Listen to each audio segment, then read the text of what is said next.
Okay, so hello everyone. I am here now to report or to present to you my topic, which is given to us by our professor, Mom Christine Garcia, as a requirement in our subject Advanced Educational Psychology. So let's begin.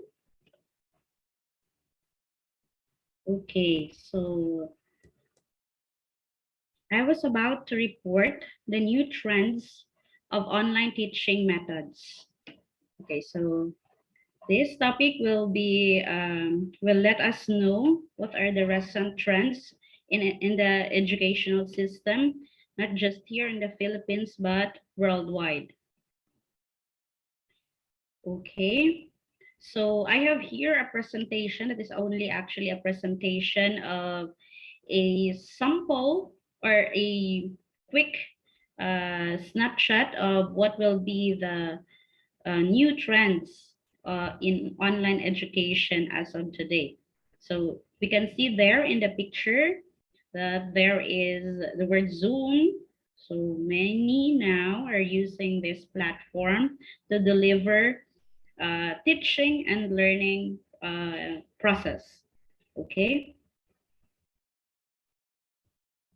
Now, I have here collections of pictures that shows the online online educational system nowadays. So in the first picture there, the first picture, as you can see, there is a person who is holding a laptop and a mobile phone, which is actually very helpful in the educational system today.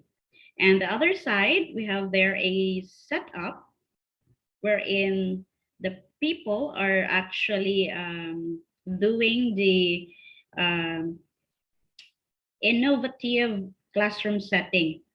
Okay, instead of the conventional classroom setting, now you can see there is a teaching in a projected screen, and the students are doing their homework or classwork individually, okay, in front of their laptops or gadgets. There, another illustration I have there on the side, there is a Venn diagram showing the teaching process, innovation, and how these two will be connected in terms of in terms of the teaching and learning process. And of course, here below, I have here another picture that shows online education and online classes. Now, what is an online education? So this is an educational experience that has no physical boundaries, allows for students to take part in classes and interact with peers from any location. Of course, we all know that this online education is very different in the conventional teaching and learning process, because you can learn anywhere in the Philippines or anywhere in the world. You can have an interaction with your teacher anytime you want or according to the to your own pace. So it has no physical boundaries, meaning you can conduct as a teacher, you can conduct a lesson even you're at home or even in your different place, or even you're not in the school. Okay, so that's why it says that it has no physical boundaries. Next,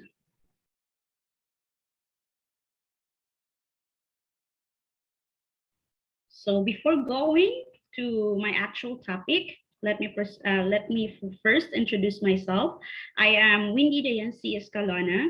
I am a MST Bio student. So I will be your reporter and presenter for today.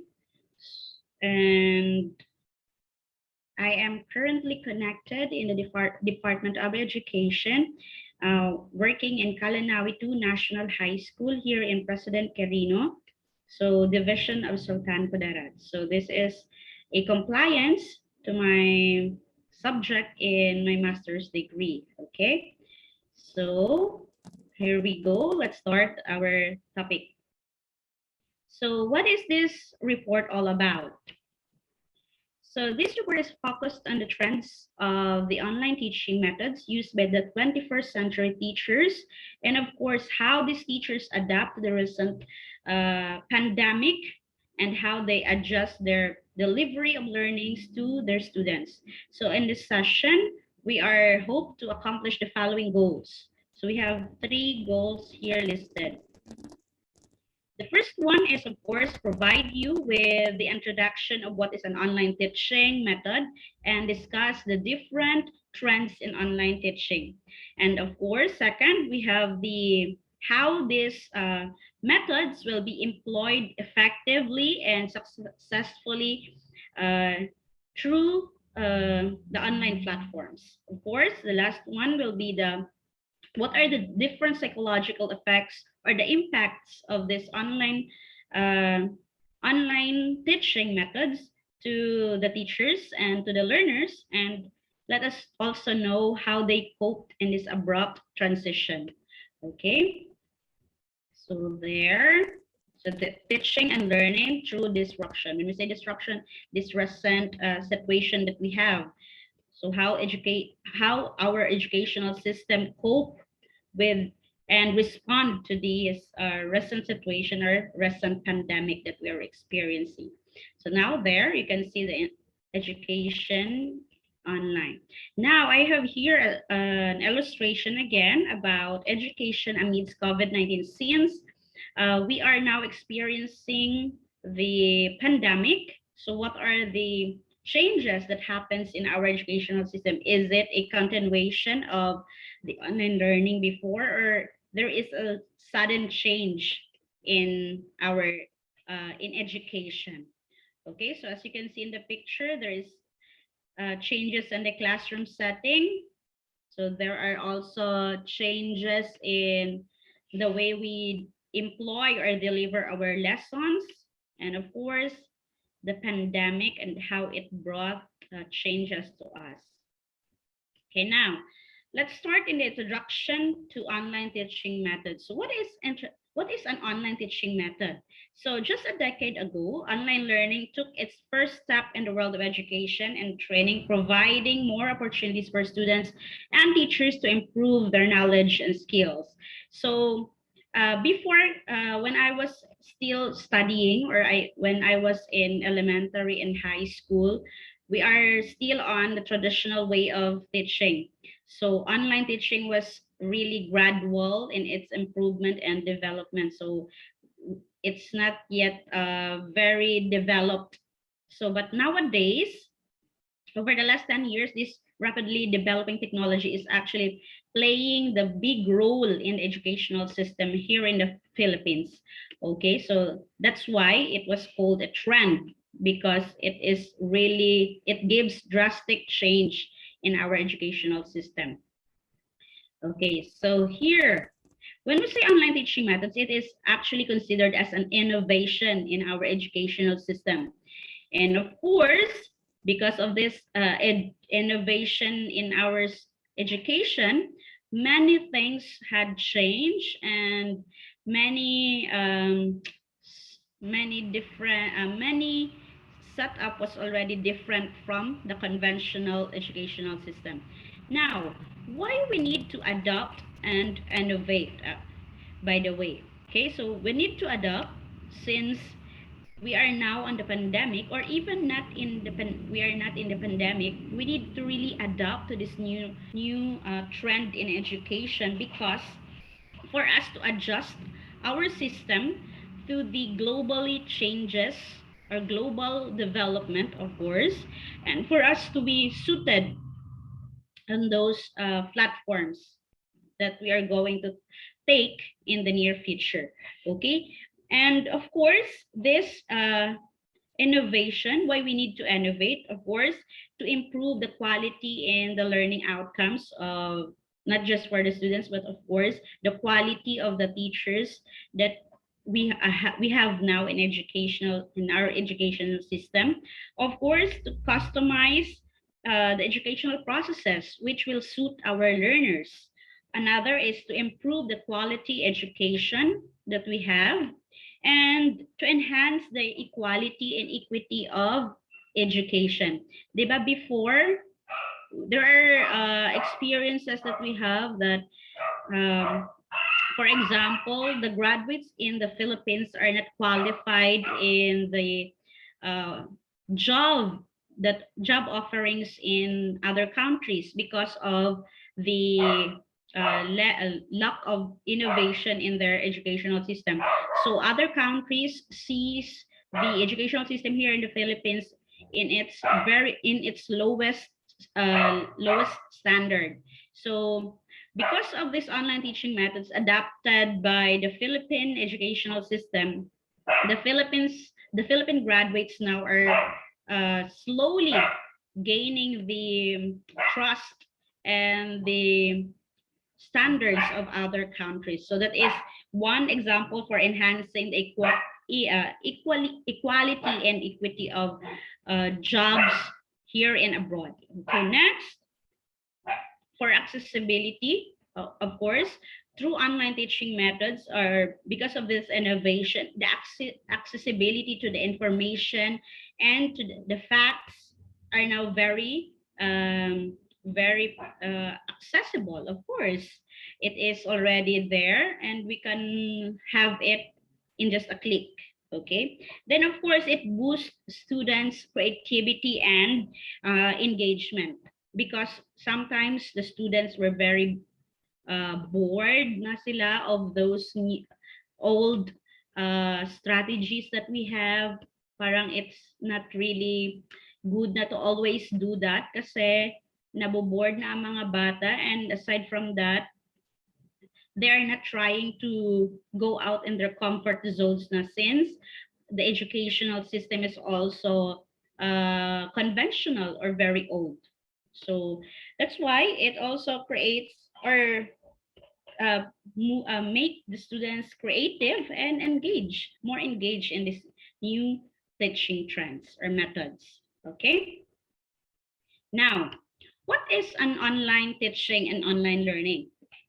So online teaching, of course, online teaching is the process of educating others on virtual platforms. So this type of teaching involves the teleconferencing, webinars, and other online tools. So the online applications are developed and designed to facilitate easy learning and better understanding. So online learning. So online learning is defined as learning that takes place partially or entirely over the internet. So it this definition excludes purely print-based correspondence, education, broadcast television or radio, video conferencing, video cassettes, and standalone educational software programs that do not have a significant internet-based educational component. So basically, the need in online learning and online teaching is internet. Okay, so you cannot call it a online teaching without these tools. Okay, so it is learning conducted totally online as a substitute for alternative to face-to-face learning. So this online teaching and online learning is actually takes a combination of the face-to-face. It could also be a substitute, and it could also be a combination of the three. Okay. So online teaching and online learning is very visible nowadays in our educational system because of, as I said earlier, because of the pandemic. This is the only way to communicate with the students and to the teachers, of course, to the parents, to the stakeholders in the school. So we have no choice but to really practice and to take this online teaching and online learning. Okay, next. So here I have an illustration of how an online learning and the traditional teaching. Okay, there, next. Online teaching versus on traditional methods. So here are the difference between the two. So we have here the illustration of the differences of online teaching versus traditional method. So for online teaching, mostly it was stated here the teacher dominates the classroom. It has it is adapted from textbooks, supplemental text, teachers as experts. This is in traditional method, ha. So teachers are the one who is delivering the lesson. Teachers are using the blackboard or the BTI-Max in our term, BTI-Max strategy. Usually it's teacher-centered. And in online teaching, it supports student-centered strategy. It is asynchronous or one-on-one strategy by teacher to student. It deliberately used multimedia platforms or interactions, updated learning materials, teachers as coach and facilitator, and of course, the students will be able to use different materials in learning. Okay, so here, of course, both actually share the same purpose, and that is to let the teaching learning process go on in times of pandemic or in any situation. So that is the purpose of this two method. Now, let us discuss the new trends in online teaching. So what are these methods that are present or that is used by the teachers nowadays? So here, before going to those samples or examples of online teaching methods, let me first discuss what is synchronous and asynchronous instruction, because this will be the basis of those online teaching methods. Okay, so here for asynchronous instruction, it replicates live traditional coursework as closely as an online class can.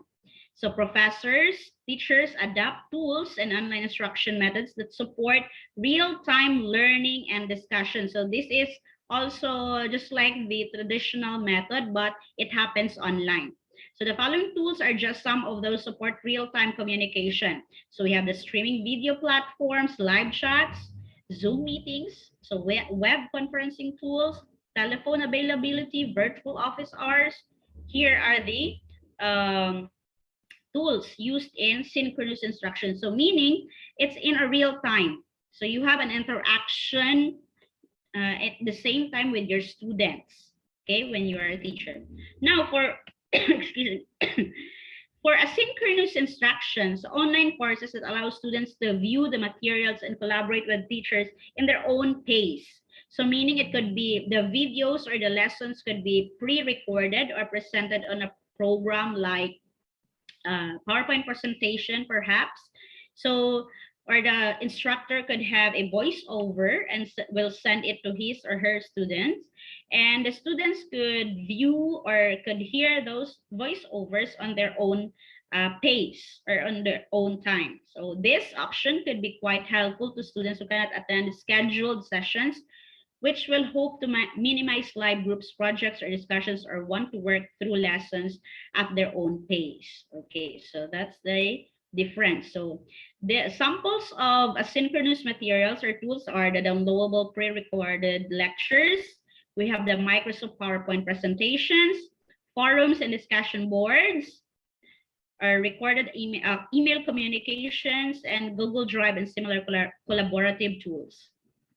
Tools for off-hour support like virtual tutoring centers and virtual resource centers. Okay, next. I have here an illustration of asynchronous versus synchronous instruction. So for asynchronous learning, I have here the instruments or the tools. We have the email, blogs, what are recorded video resources, and other online discussion boards. So for synchronous learning, we have the live webinars, instant messaging, video conferencing, and virtual classrooms. Okay, next. So here are the new trends in online teaching methods. Okay, so I have here the list.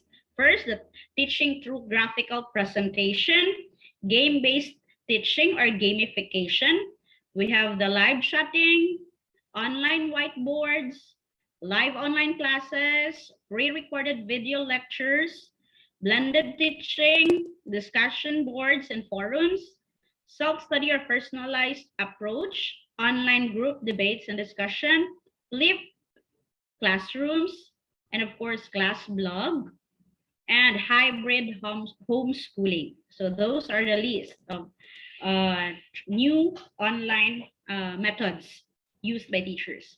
Of course, let's discuss it one by one. And let me share also my experiences using these teaching methods.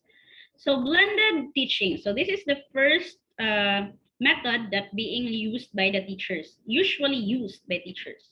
So here, in blended teaching can be defined as the process of combining two or more methods based on technology, pedagogical approach, instructional technologies, and job tasks, according to Presen 2012. So blended teaching has been used to imply to training that combines traditional classroom sessions with e-learning and self-study. And of course, traditional teaching method and digital teaching method complements each other according to the course needs. So the objective of blended teaching is to make training media into a combined unit to create great impact. So according to this definition, blended teaching is actually the combination of face-to-face and online learning. Okay, so this is a combination of different teaching and put into one. Okay, so in some cases here in the Philippines, blended teaching is actually happening, especially in the higher education, because for example, in some universities, they're asking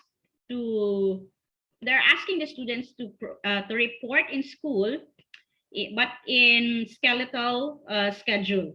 So meaning there are times that the students will be going to school to conduct laboratories, but there are times that they will be staying at home and they will conduct an online learning.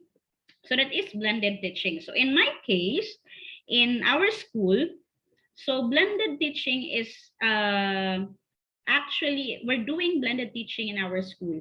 So we're doing sometimes a face-to-face with our students if it was allowed, but sometimes more often we're doing it through online teaching because our students in high school are below of the age which was required by the IATF, so they are not allowed always to go out, but there are times we're requesting them to go to school for them to conduct some laboratory activities. So that is blended teaching.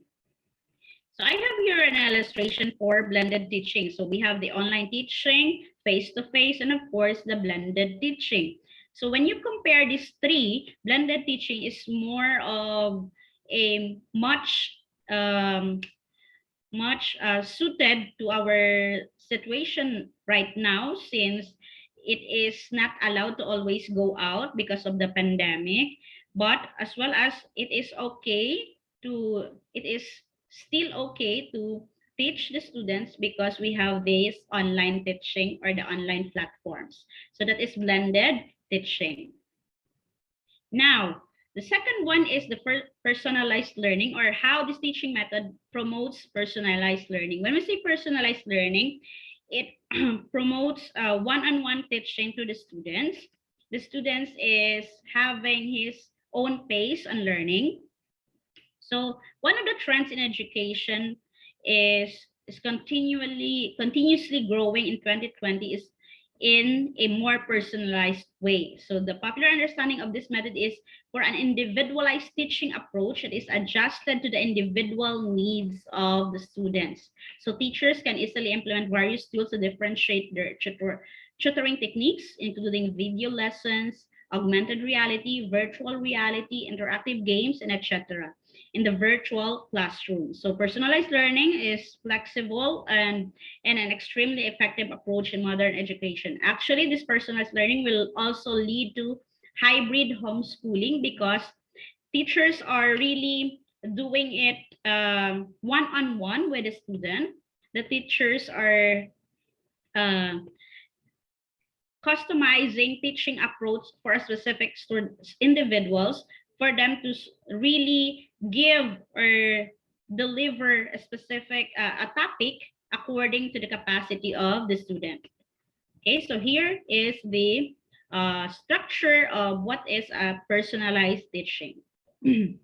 So there is, of course, a parent partnership, rich in self-paced curriculum because the teacher here will serve only as facilitator, one-on-one teacher and student interactions around the clock, anytime, anywhere. They could meet or they can interact. Technology-based, of course, technology-based rather. So learning environments that adapts to the student needs. So due to personalized learning, teaching method should be adjusted to what is needed by the student. Next, experiments with graphical presentation. So obviously, this is through this presentation. So what I am doing now is actually graphical presentation. So apparently, about 65% of the population are visual learners. So more than just lectures, if you implement creative visuals and slides, the retention of the topic presented will increase drastically. So this graphical presentation is actually very effective in terms of presenting and giving lectures to your students. So that's why it is overrated. It was widely used by the teachers. So presentations, like in the physical classroom, are one of the most common methods of online teaching. So this technique helped make a more significant impact on students, most of whom are visual learners, than a teacher simply relaying information out of textbook. So before, when the pandemic is still not there, this visual graphical representation is actually present already. We as teachers, in my case, I am teaching through PowerPoint presentations in my class in a face-to-face basis. Okay, so I will be presenting my topic using this graphical presentations. But now it is also applicable in online world because you can present this PowerPoint presentation just like this that I am doing right now, while presenting it, while doing it online or in the internet. So using Zoom meetings, using Google Meets, or in other online platforms that will deliver the lesson. So it is still just like with the old or traditional method, pero it is only in the internet or in the online platform. Okay, so here are the few tools you can use to create a presentation. So we have the Microsoft PowerPoint, Google Slides, SlideShare. So these are the few tools that we are using. So here are the samples in the other side. Okay, next. So use of virtual whiteboards. What is a virtual whiteboard? So online whiteboards have risen as a popular choice to virtually emulate the in-person classroom experience shared between teachers and students. So they offer an infinite canvas, shape libraries to create different diagrams and charts, pre-made templates, sketching, typing, image, import options, and etc. So everything that we do in the chalkboard basis in the traditional method, it's here in online platform. So this way, in the traditional method, it is the chalkboard. Now in the platform, in the online platform, we call it the virtual whiteboard. So there in the virtual whiteboard, you can write, you can sketch, you can draw shapes and whatever diagrams or canvas that you want to show to your students. So these techniques will help you to delegate and review assignments, brainstorm about lessons, uploads documents, integrate multimedia content, or you can show videos to your students and schedule interactive sessions like quizzes, presentations, and group discussions. So that is a virtual whiteboard. So that is actually being used by the teachers nowadays who is in online teaching. Now, live online classes. So this falls under the synchronous teaching approach or instruction because there is the real-time pace of teaching. So using a video conferencing, the teachers used to connect and communicate with the students across the globe to deliver the lessons. Or incorporating an online whiteboard, you can make the class even more engaging. So usually in our school, there are teachers who are using this live online classes. We do Google Meet sessions, we do Zoom meetings and Zoom teaching. So that is one example of this live online classes. So this is taking live virtual classes, which will help us communicate and interact in real time with our students. Next, flipped classroom method. So this method is totally the opposite of the traditional method stands for. So the students review and prepare for the class to come by studying the material prepared beforehand. So the students, this will fall under the asynchronous and synchronous instruction. So it is asynchronous because the students will read and view the the studying materials that they need, and then afterwards they will be presenting it online through a debate, problem solving exercises, group discussions, quizzes under the teacher's guidance. So the students will be the one to what's this to deliver a certain topic. So the teacher here is just a guidance. No, the teacher here is just a facilitator or a coach of the activity. Okay. Next, videos have become a core element in the flipped classroom model. While many teachers create videos of their own, some also use videos created by other teachers. So video sharing platforms such as YouTube can be utilized to share this among the students. So in flipped classroom method, so videos are very ano tawag dito?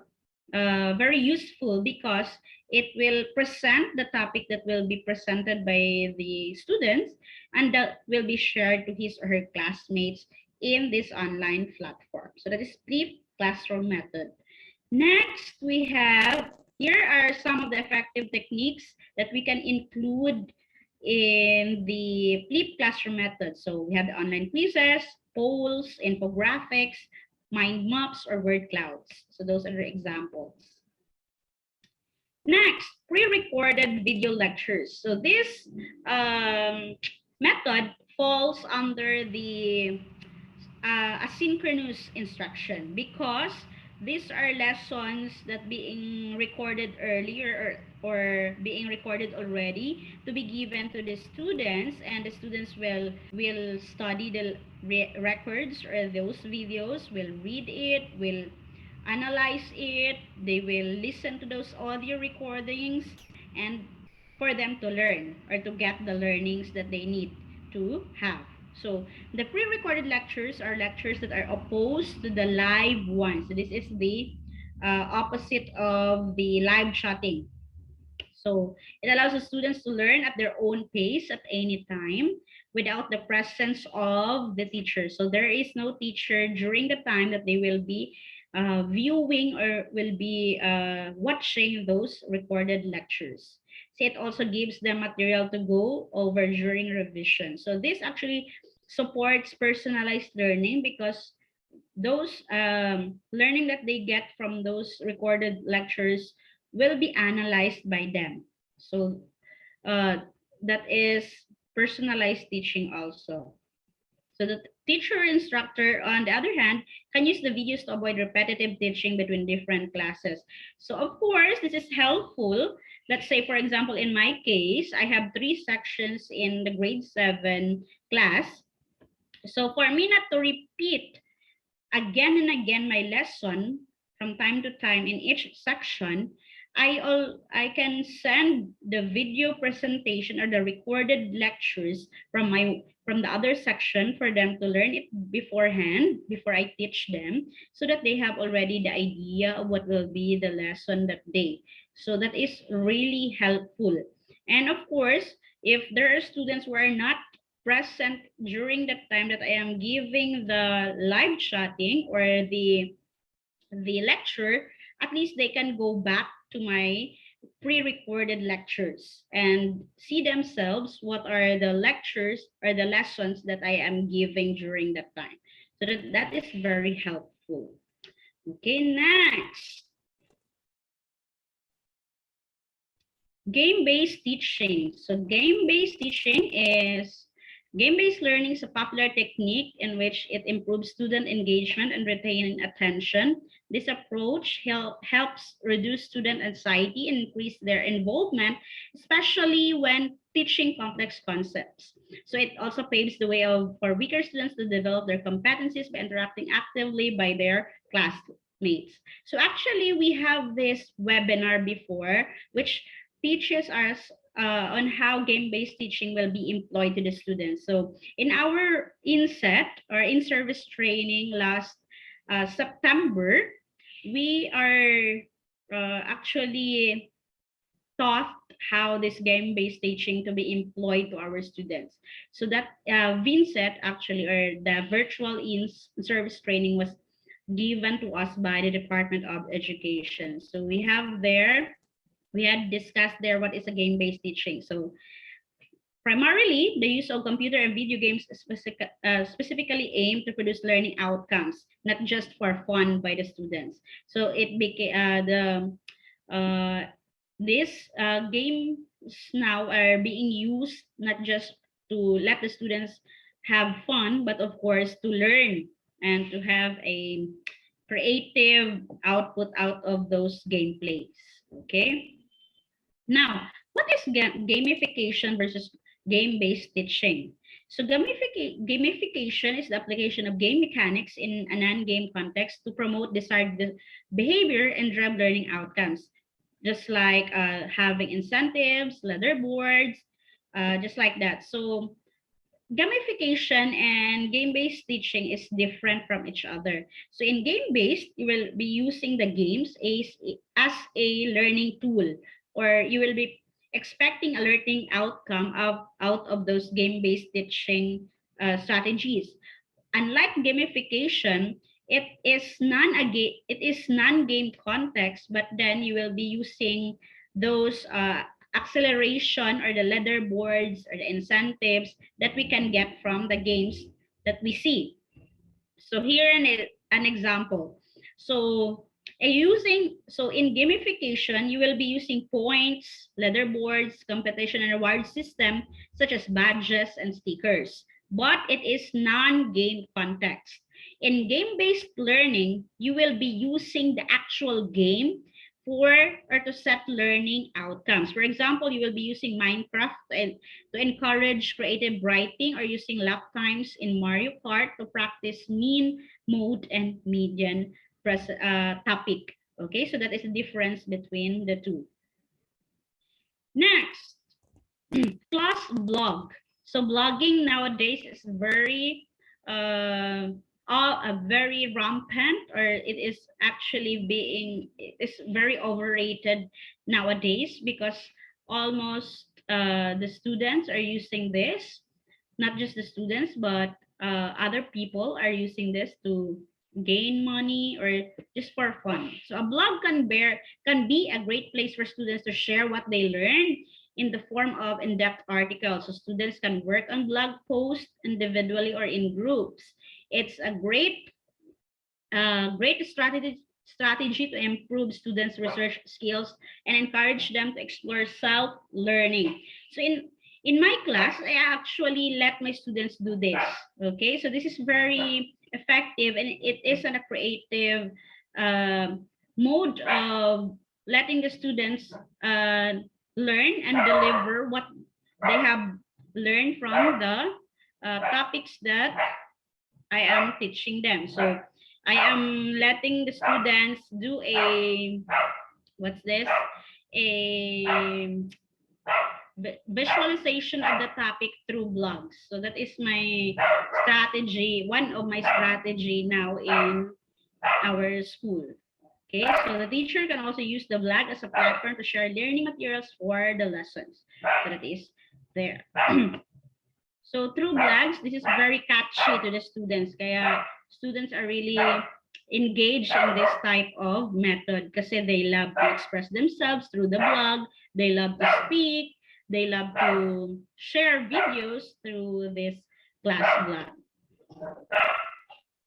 Okay, next, lastly, we have this live chatting. Of course, live chatting is another great way to replicate the real-time discussions that take place in the classroom.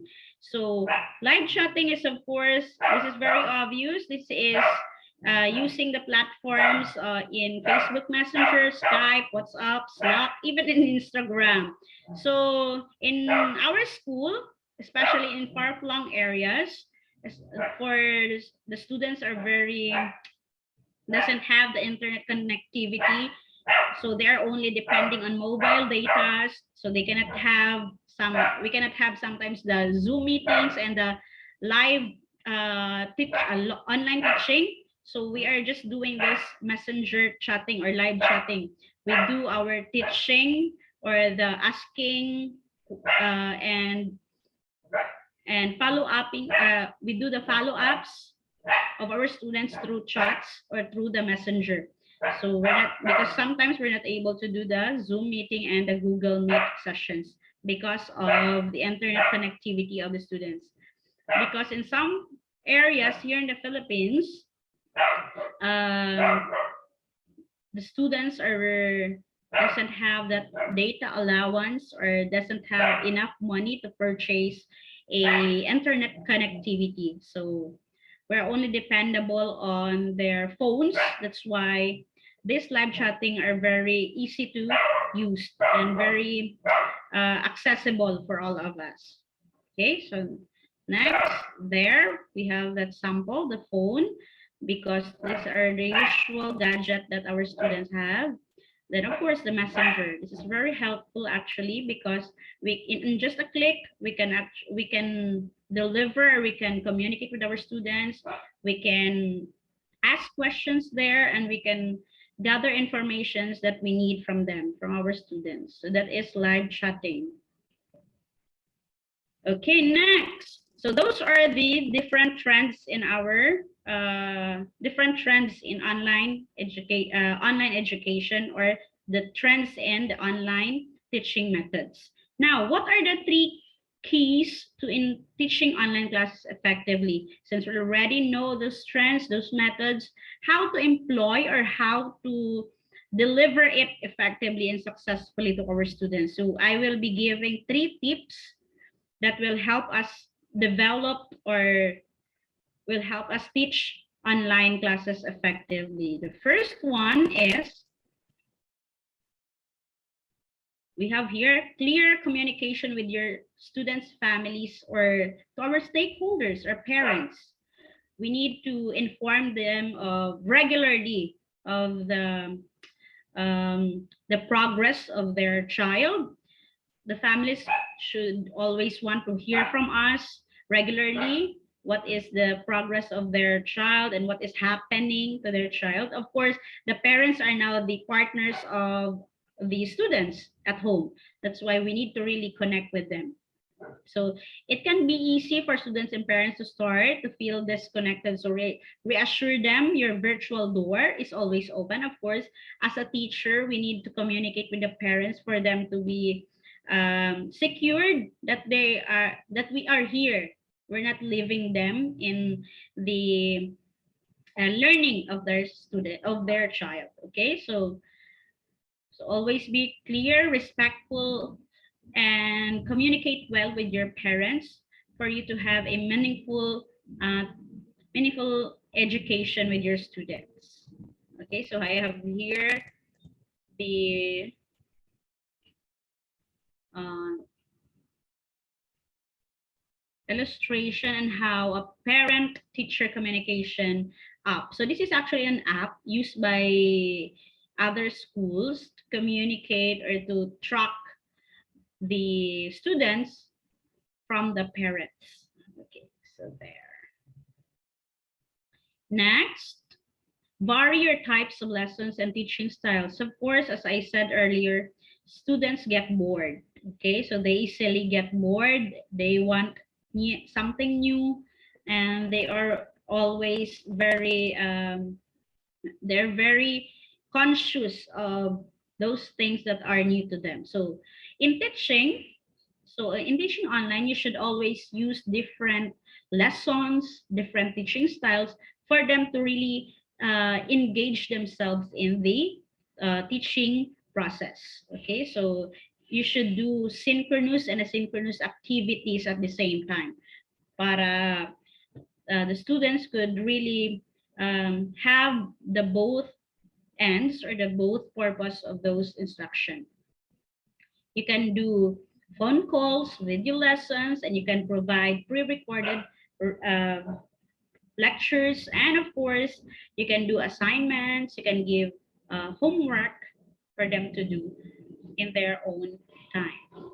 Okay, so of course, because we should agree with this because our learners is very different from each other. So we should adjust and we should have different teaching styles to cater the different types of learners and of course the different learning styles of our learners. So I have here the illustration of the best practices in teaching online. So if you want to see it, just visit it again in my presentation. Now, the last one is select the right tools for your class. Of course, you should be familiarized and you should know what tools to be used in your students. Of course, just like in my case, my students are doesn't have again doesn't have that internet connectivity always. They doesn't have the gadgets. They don't have the electricity at home. So I should know also what tools that I should be using to promote or to support this online class. So sometimes I am doing messenger updating. I update my students or I communicate with my students through messenger because that is the usual app that they use. So sometimes I do Google Classroom. We have that.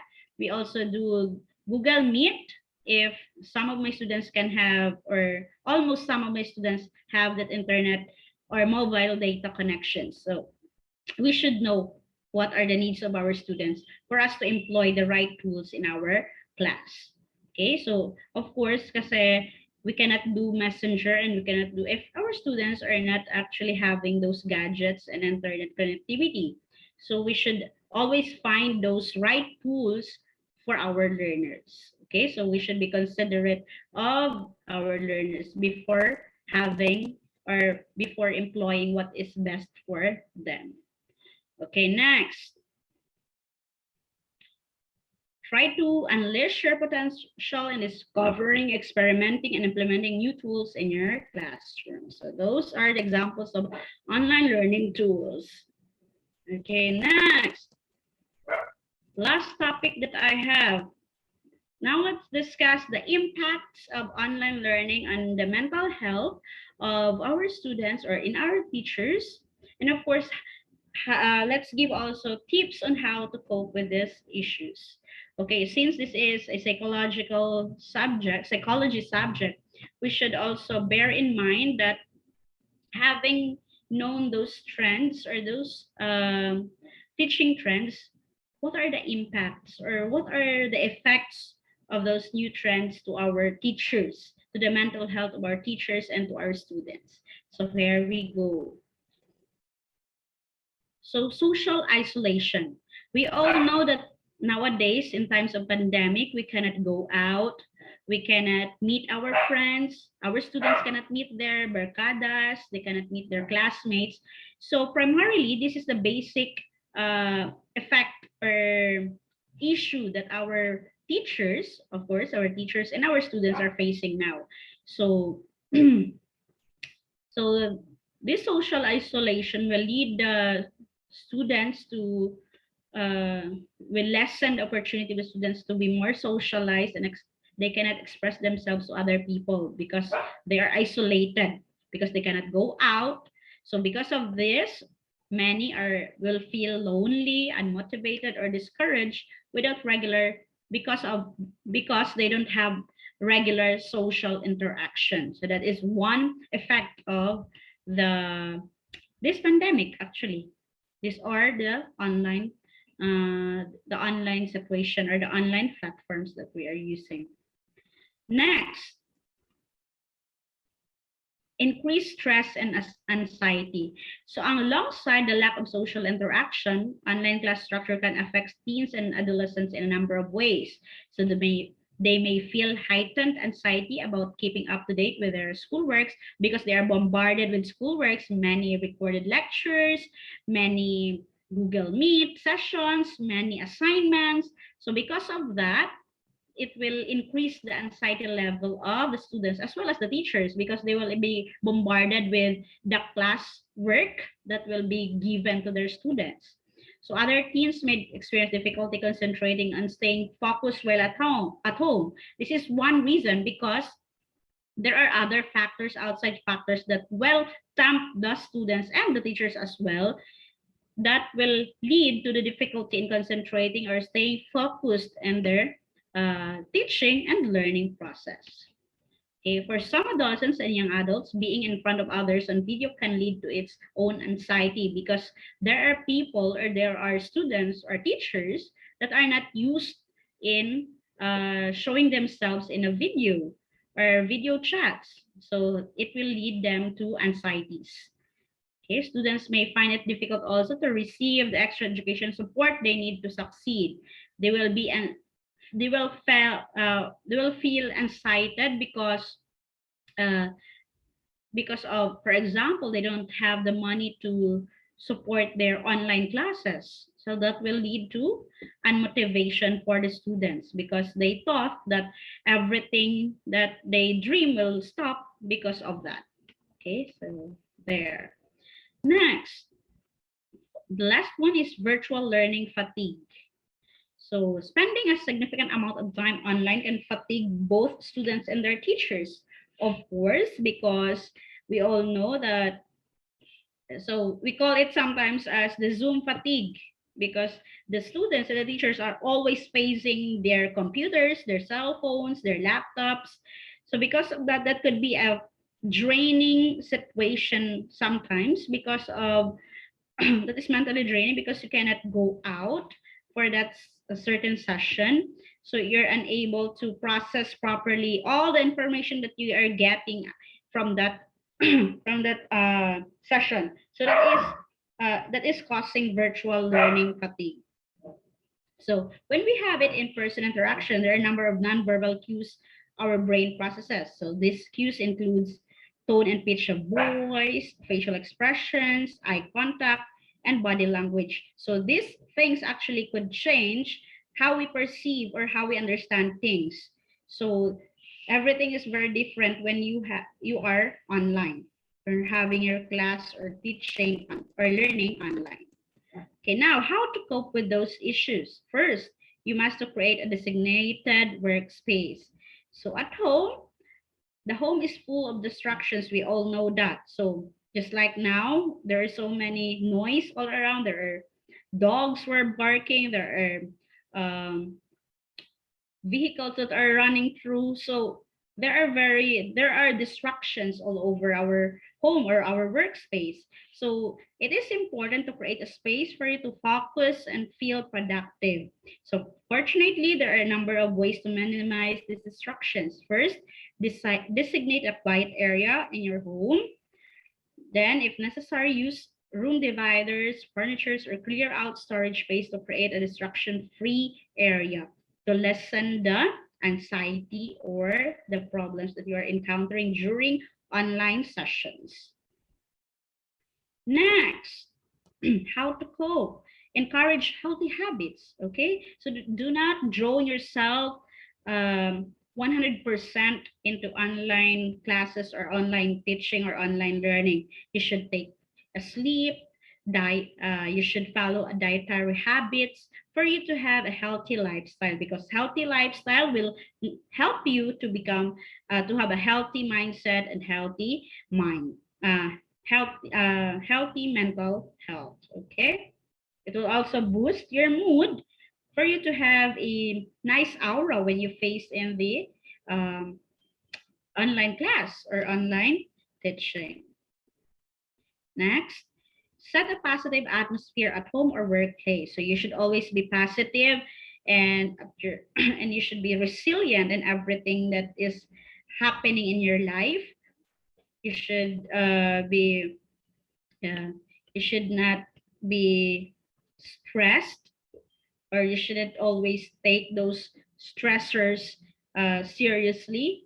So should always create a healthy environment and atmosphere at home or anywhere that you are in, so that healthy mind will also be there. Okay, so there. So those are the things that we need for us to cope with the issues that we are experiencing nowadays. So I guess that is all from my report. So again, let me uh, have a small recap of my report. It is all about what is an online teaching, what is the recent trends in the online teaching methods, and of course, what are the tips to have an effective and successful delivery of online class. And the last topic that I discussed was, of course, what are the issues and the impacts of online learning and how to cope with those issues. So thank you for listening and for watching my report. So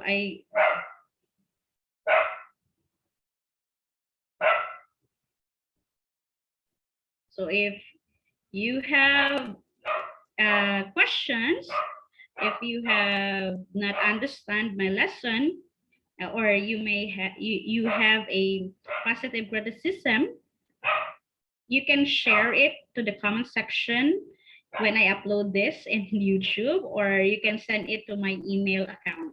So here I posted it. So again, thank you so much. And I hope you learned from my report and my topic. So that's it. Thank you.